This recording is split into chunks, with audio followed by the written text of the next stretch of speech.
Russia responds in writing to U.S. ahead of Blinken-Lavrov call on Ukraine crisis. The United States has received a written response from Moscow after it sent its own written answers following face-to-face meetings on the ongoing Ukraine crisis, the latest development in the ongoing diplomatic campaign aimed at deterring a potential Russian invasion of the country. Moscow's response comes days after Washington submitted its own documents to Moscow and ahead of a planned phone call between U.S. Secretary of State Antony Blinken and Russian Foreign Minister Sergei Lavrov Tuesday. A senior State Department official and a State Department spokesperson confirmed Monday that they received a written follow-up from Russia.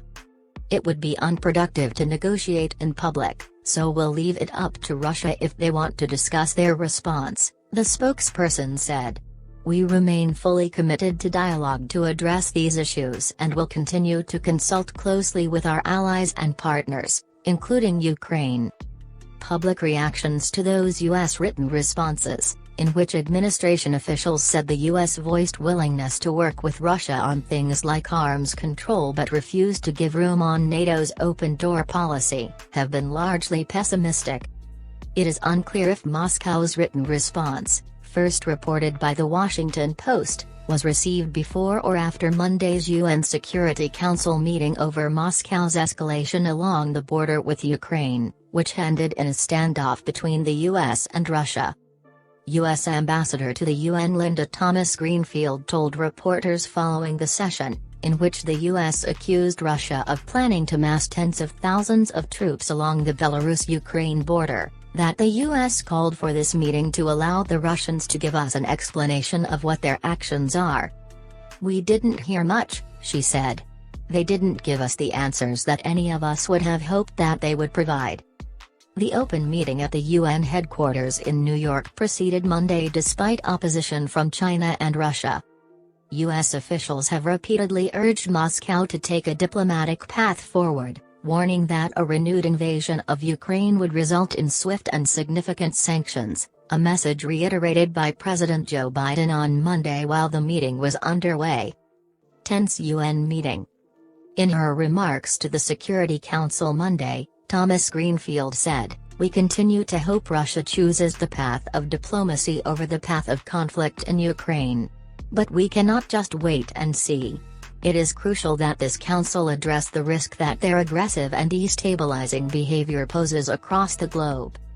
She spoke of Russia's buildup of more than 100,000 troops along its border with Ukraine, as well as U.S. intelligence that Russia has moved nearly 5,000 troops into Belarus and intends to mass more than 30,000 troops near the Belarus-Ukraine border, by early February.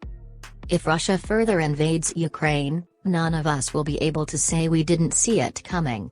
And the consequences will be horrific, Thomas-Greenfield said. Russian ambassador to the UN Vasily Nebenzia claimed UN colleagues are whipping up tensions and rhetoric, saying that the US and others wanted conflict to take place. This deployment of Russian troops in our own territory is getting our Western and US colleagues to say that there's going to be a planned military action and even an act of aggression, the military action of Russia against Ukraine that they're all assuring us is going to take place in just a few weeks' time if not a few days' time.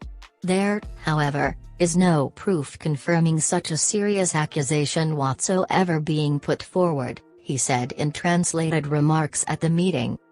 You are almost calling for this, you want it to happen. You're waiting for it to happen, as if you want to make your words become a reality.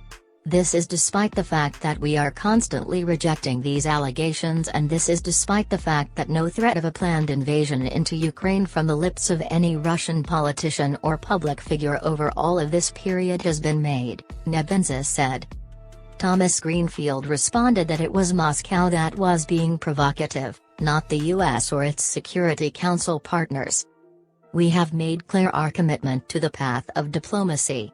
I hope our Russian colleagues will also choose this path and engage peacefully with the international community, including Ukraine, she said. If you liked our video, click like and subscribe to our channel, follow the War News on our channel.